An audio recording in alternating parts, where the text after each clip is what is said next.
I've had some painful moments in life. You've been privy to some of them. I think you remember when I broke my arm sledding down a hill. Oh God, you know what's happening right now? I'm I feeling don't. my flesh crawl. Yeah, that one was pretty bad. Oh, it's such a bad one. I turned you over to your mother to handle it. Yeah, you didn't even get in the car. I remember that. What? I said, you know what? Somebody has to take care of the other two boys. I'll do that. Uh-huh. Well, so sacrificial of it. Yeah. So that was painful when I broke both bones in one arm. You remember the football game where Oh gosh, I guy remember hearing you scream from the yeah, stands in that mighty away game. yep. Got a guy tackled him. He got caught on top of him. He bent me backwards. It was painful. But you know what's interesting? The most painful moment out of my life actually came recently. When Physical you pain. when you're having a baby. No. Okay, that's usually the main point. that yeah that no I'm not even going down that path with you. No. Okay. It was actually shortly after my knee surgery. Yeah. My knee was locked out. I couldn't put any weight on it, and I threw out my back. Yeah, I don't think I ever told you this. I threw out my back. No, you didn't. When did that happen? It was on a Sunday. It was after church. I came to church. It was like within my first week of having the knee surgery, and I laid down on the floor. And the problem was I could not get up. I'm not kidding. It was like, help, I've fallen and I can't get up. I need life alert. I need to hit the button right now. But you were I could alone. no. But here's the deal. I was in so much pain with my lower back that I could not get up because I could not move or put weight on my leg because of my knee surgery. And so what ended up having to do, my wife and my son had to pull me up off the floor, and through all the back pain, they just had to do it. And so this included both my wife and my son. And as they were lifting up, I was literally like, I had tears rolling down my eyes because I was in so much pain. I'm telling you, because I wasn't in shock, because when I broke my arm, I went in shock, so you didn't feel that pain. It's today. I think it's the most pain I've ever experienced. It was I did crazy. not So know that. I did yeah. not. So Ladies, interesting stories. I've experienced some pain over the years. But if you are a pastor, you've experienced pain as well. Maybe not, hopefully not physical pain, but you've experienced some mental and emotional pain. And so today on the Church Answers podcast, we're going to be talking about 5 of the greatest pain points of pastors. And I don't think we've done this. I do want to introduce myself. My name is Jess Rayner. I'm here with my dad, oh, there's Jess, and Thom I'm Rayner. Tom. And Yeah. we're so glad you have joined us today for this episode of the Church Answers podcast. Before we talk about these pain points, we do want to thank Cheney Associates. They are one of our partners here at Church Answers. We love the work they're doing in terms of stewardship, finance, accounting, bookkeeping. They're there to help you as a church leader, to help run your books so that you can run the ministry God has called you to run. And so if you have any of those needs, financial, accounting, bookkeeping, stewardship, generosity, reach out to Cheney Associates. They want to help you. They do a great job of taking things off your plate so that you can focus on ministry and help you as a leader too. They help you get real-time, accurate information financially that helps you as a leader. So thank you for Cheney Associates. Absolutely. Steve Cheney is a dear friend of mine, the founder of Cheney and Associates, who's with one of the big accounting firms. When basically God led him to start doing things to help churches, so that's all they do is they serve churches and Christian ministries. So it's not like, oh, this is just one part of what they do. It's all they do. So I'm Mhm. grateful for them too. We are super grateful. So thank you for Cheney Associates. Today we're talking about 5 of the greatest pain points of pastors, and I think maybe a good subtitle for this would be "and what to do about it." Yep. I'm always loving to provide practical solutions to church leadership, and so Church Answers surveyed over 100 pastors and asked them what caused them the greatest pain, and so these are the top 5. And my guess is if you're a church leader, you're going to identify with at least one or two of these, at least. And so if you're listening to this, let's see if you hit 1, 2, 3, 4, all 5 of these. Here's our first one. Uh, some of the 5 greatest pain points of a pastor. The first one is this: when someone I've invested in heavily decides to quit the church. And it happens. And sometimes you can almost feel like I don't need to get too close to this person. I don't need to help them too much because Mm-hmm. I know what's going to happen. Oh my Yep. gosh. Yep. And the person that you've put the most time in is the person who says bye. And sometimes without good reason, sometimes without a reason at Mm-hmm. all. Mm-hmm. And the pastor looks back and says, I'm thinking about all the time I put in. I'm thinking about all my heart and emotion to be church hilly and blood, sweat, and tears. And I'm also thinking about betrayal. And Yeah. maybe that's strong, It can feel but that way for it can sure. feel that way Mm-hmm. in the midst of all of this. This was number one, Jess. Yeah.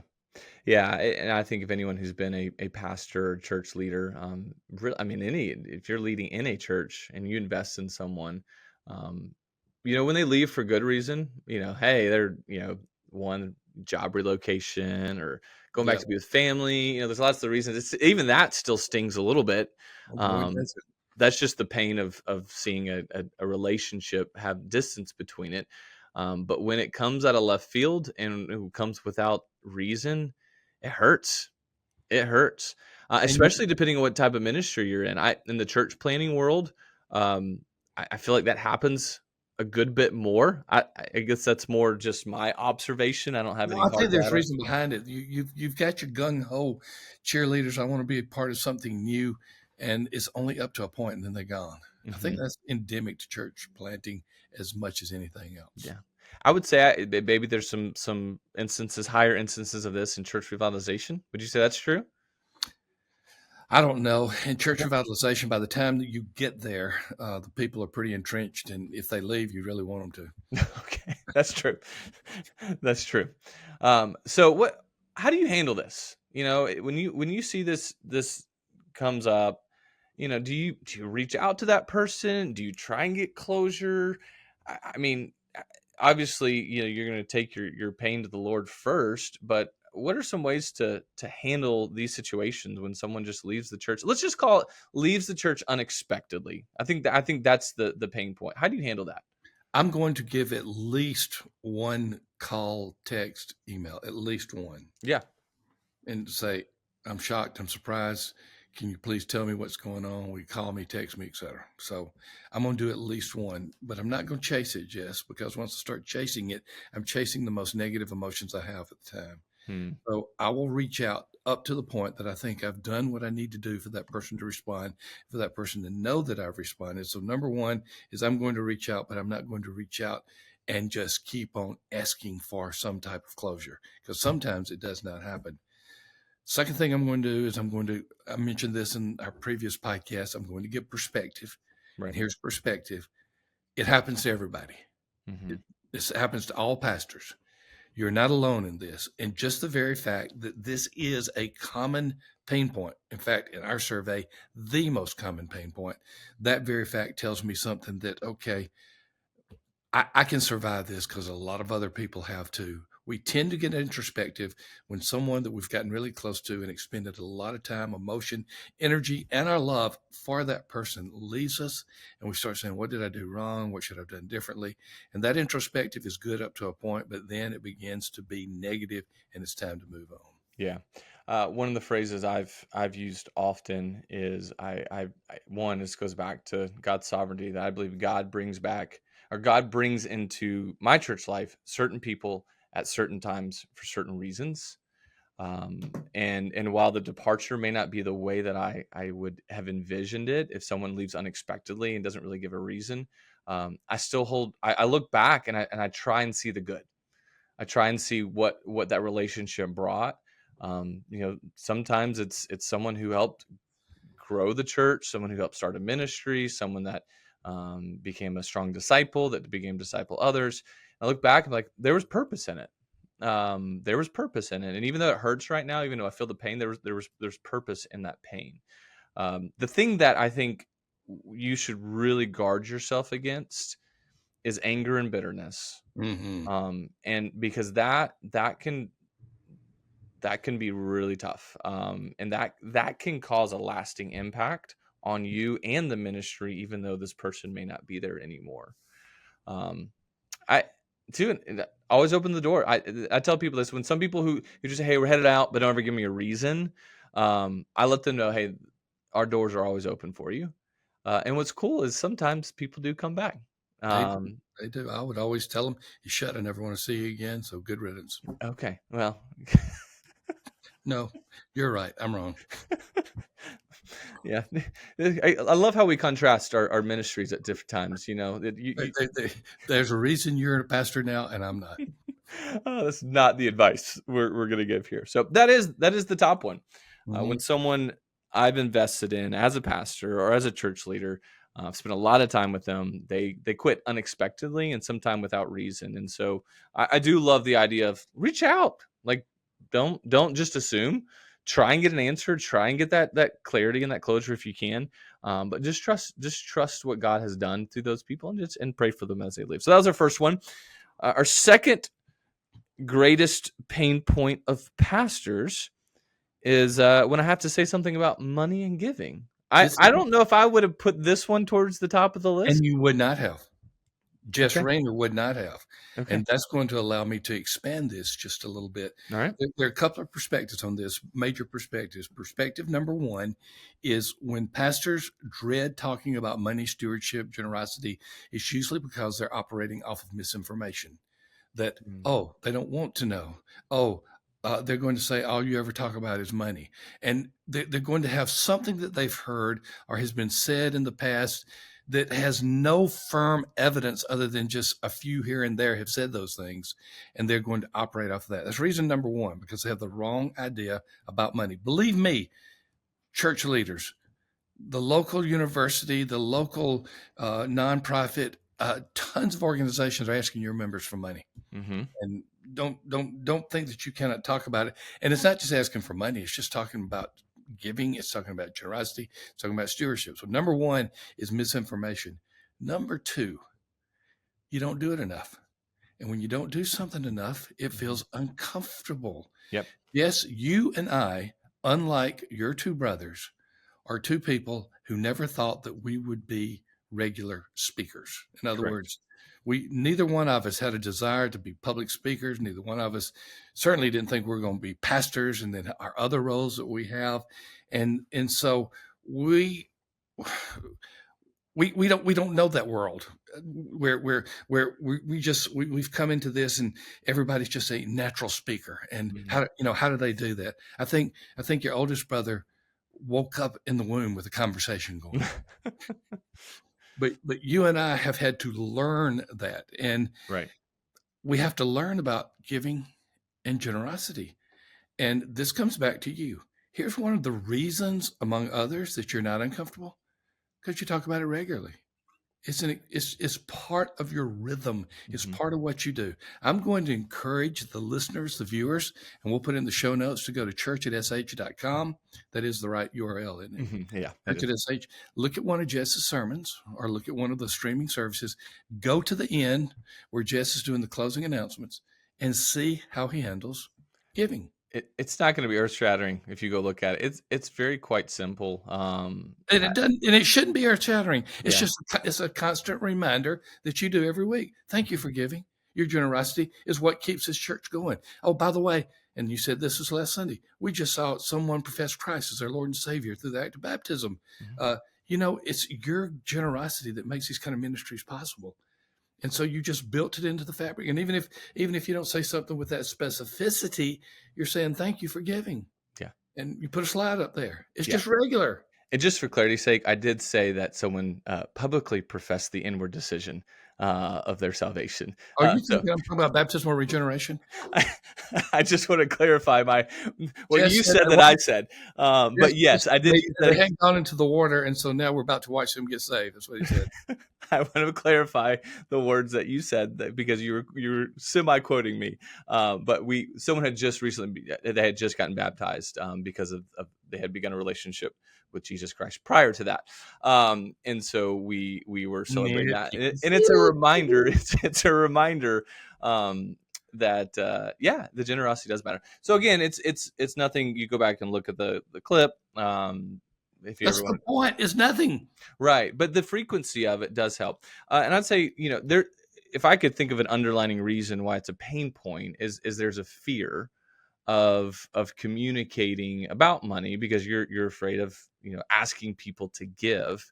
And then Art, Art Rayner, he has all the stats on how much the Bible talks about money, the reasons why you should talk about generosity and stewardship. The Bible talks about it a lot. So figuring out ways to kind of overcome that fear, go check out christianmoneysolutions.com, and he has a lot of resources about talking. And while you're mentioning that, I also want to do a shout out to my church staff, the stewardship part Yeah. of that, where you can actually bring someone on or train someone in your church to become your stewardship pastor, director, whatever the case may be. Mm-hmm. It's one of the great ministries, fast growing ministries we have at Church Answers.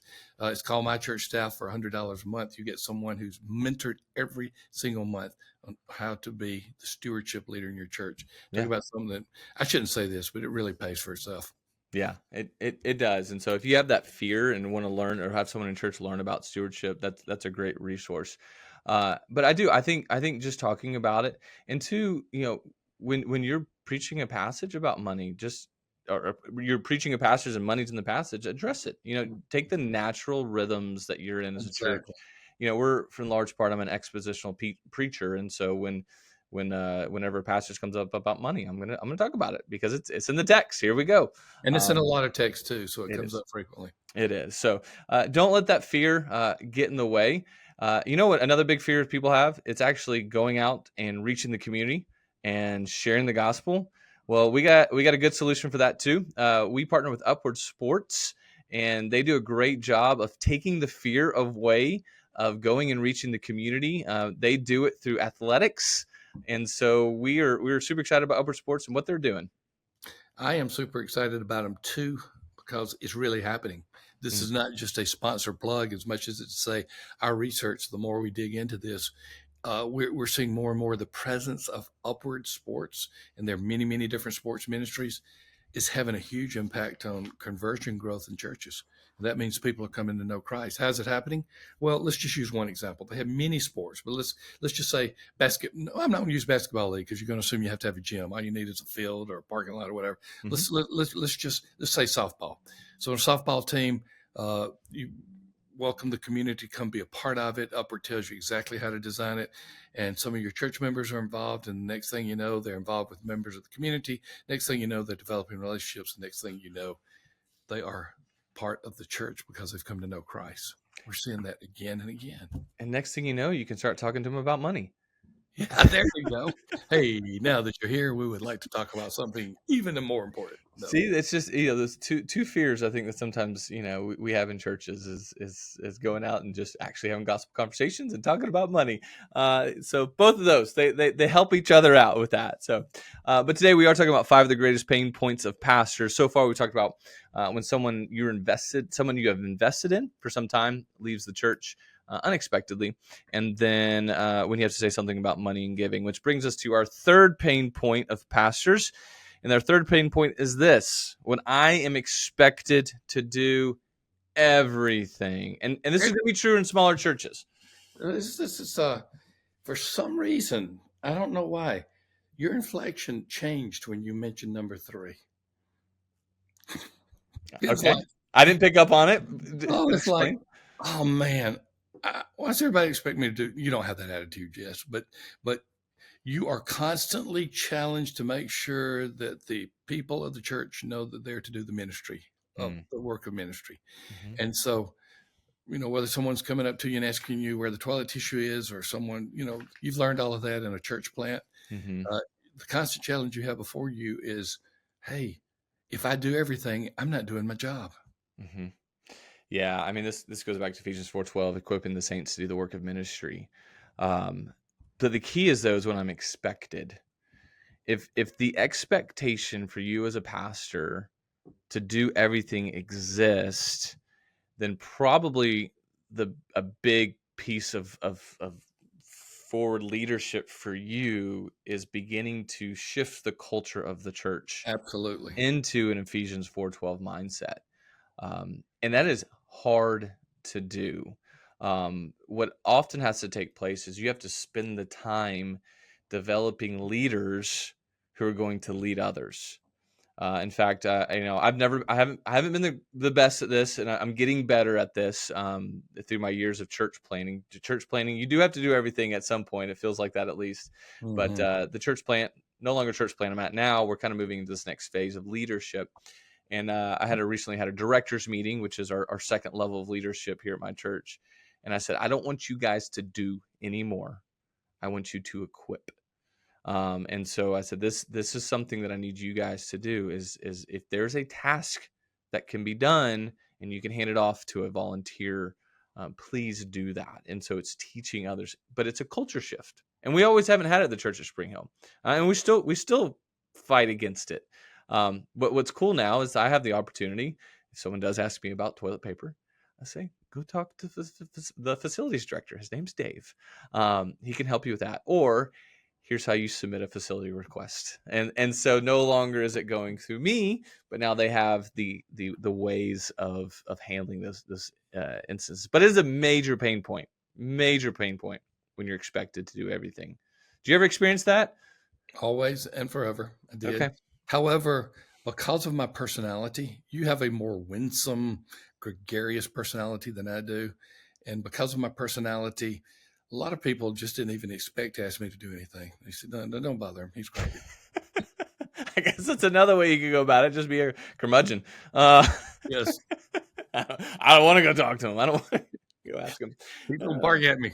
The other side, just one other piece of this. The other thing is when people want you to start something new. So maybe it's not expecting to do the existing ministry.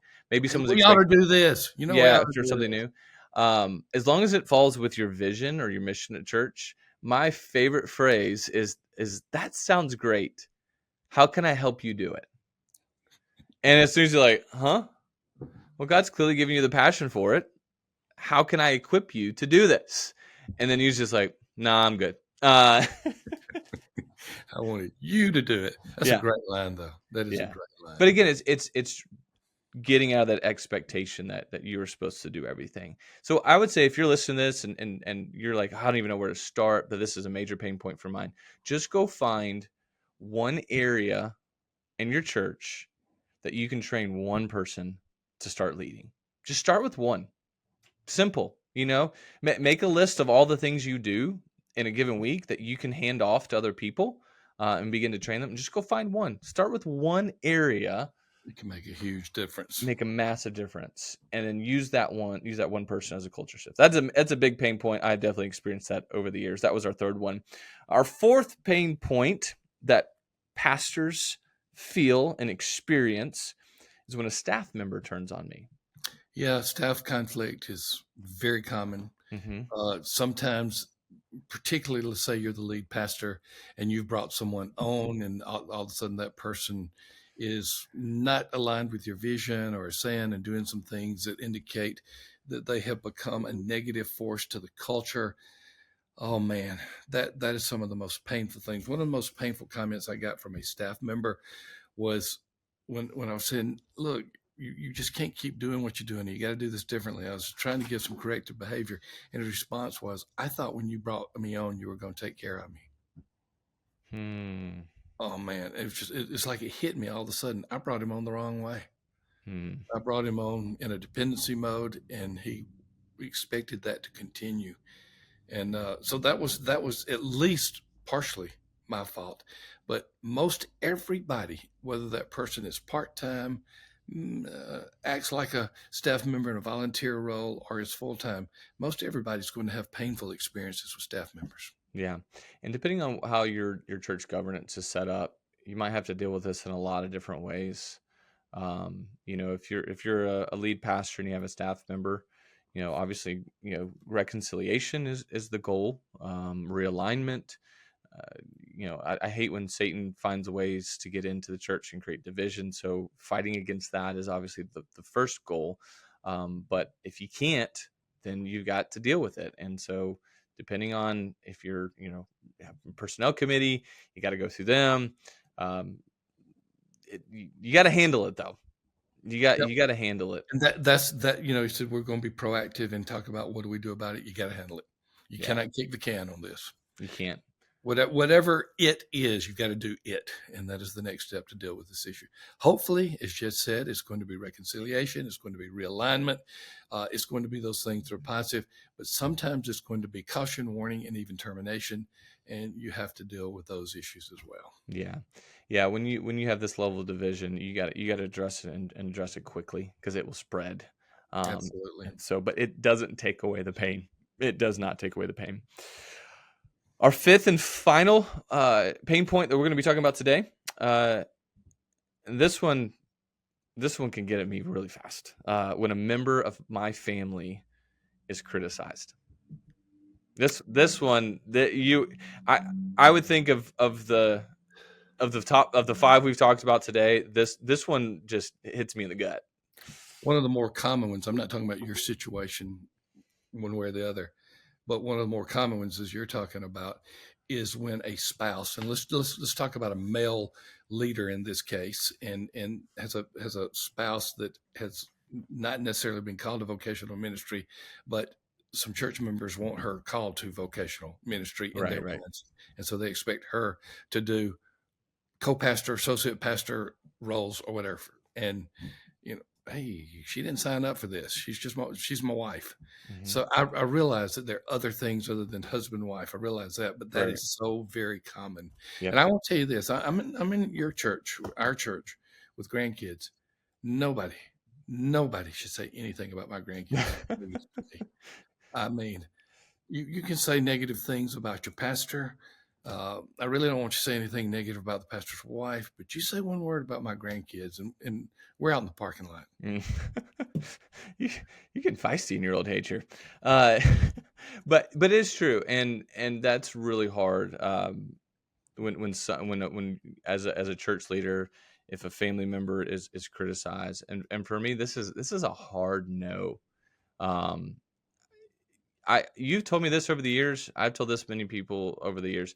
Your family is your first ministry.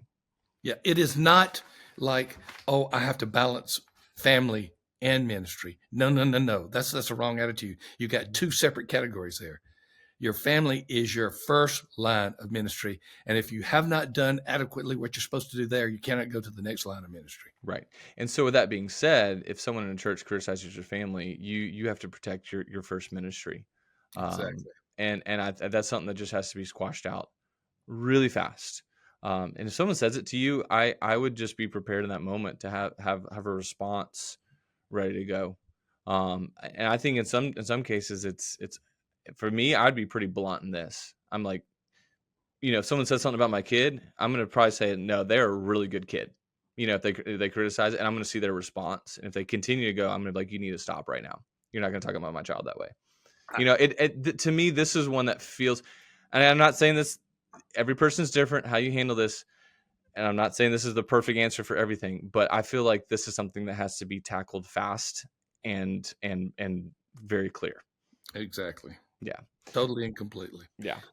That is a pain point. Now, if someone says something about you, I'm probably going to join in with them. About me personally? Yeah. If someone in the church comes and criticizes you, I'm probably like, yeah, you're right. Let's talk more about that. Because you're on my case enough publicly as it is. That's right. We introduced all of our community groups this past Sunday. You said I was the most inadequate one. Yeah, absolutely. And I mean, it was true. Yeah. And so, yeah, out of I forgot how many leaders we had up on. It was amazing. We can put them on stage. But yeah, it's good. So it's always good to speak truthfully. So if someone wants to come criticize my dad at my church, you are welcome. We'd love to have you this Sunday. That is my role, to receive the punches and the pins that would otherwise come to Jess. Just come in, come at me. Well, one way that you can avoid criticism is making sure your finances are in order. And the best way to do that is to partner with Cheney Associates. They are one of our partners here at Church Answers, and they do a tremendous job of making sure your finances are in order, making sure that everything is transparent, making sure that everything's accurate, making sure that you get timely information.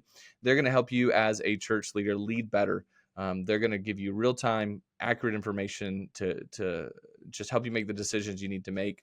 And so if you are listening to this podcast and you are trying to figure out your church finances, your bookkeeping, your accounting, check out Cheney Associates. Go to CheneyAssociates.com/church answers. Go talk with them. Go set up a call. See what Great. they can do for you. It never hurts to ask. It's free to set up a discovery call. Go learn. If finances are a pain point in your ministry, well, here's the solution for that one. Check out Cheney and Associates. Let me just simply say this, like anything that's important, a good staff person or a good system is never an expense, it's an investment. Hmm. And without it, without good finance and good financial controls and good financial reporting, you've got a lot of mess on your hands. So whatever you're thinking about, say, I need the best in this area. I didn't say the most expensive. I just said the best. And Cheney and Associates are the best. Love those folks. Yeah, and quite affordable as well. So Yes, they are. go check them out. Well, we've been talking about 5 of the greatest pain points of pastors today, and my hope is you didn't connect to all of them. My hope and prayer is that as a pastor, that none of these were fresh. But just as a reminder, if I can say this real fast, Dad, just as a reminder that we at Church Answers understand what it's like to be in the trenches, and just know that we're here for you.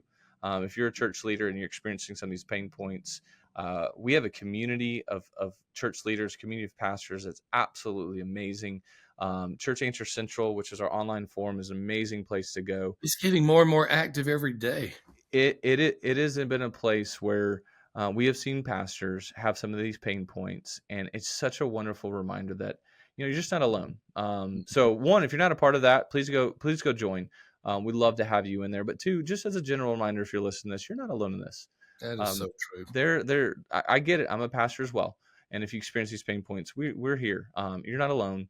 God is good, and while you may not take away the pain, He is still good, and that truth still remains, and we're with you in that. Just and He's with you, and we're with you as well. So, thanks so much for joining us today.